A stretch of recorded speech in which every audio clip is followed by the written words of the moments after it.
در فرودگاه شهر سورگوت روسیه کارمندان گمرک از باغچ دسته یک مسافری که به شهر خوجند تاجیکستان پرواز میکرد 1,585,000 روبل پول نقد پیدا کردند.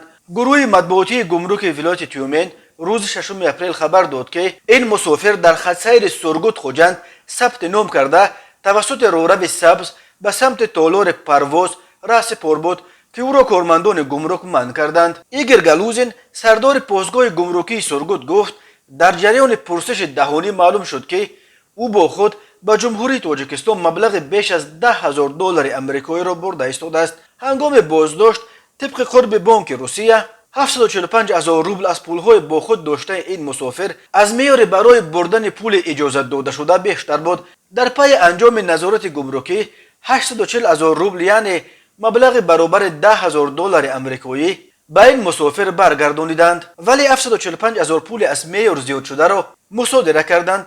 در رابطه با این حالت بر اساس ماده 16 قسم 4 کودکس حقوق ویرانکنی مأموری روسیه پرونده مأموری گشودند.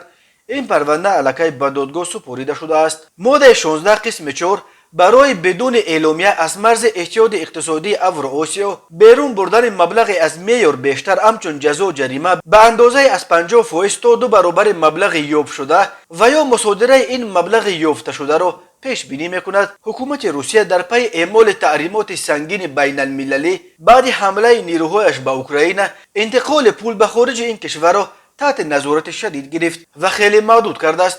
حالا به بیرون از روسیه برآوردن مبلغ بیش از $10,000 را منع کردند. به این دلیل از مهاجران تاجیک دعوت میکنیم که هنگامی از روسیه برآوردن پولهای کار کردهشان خیلی احتیاط کنند تا پولهای با عذاب به دست آوردهشان مصادره نشوند.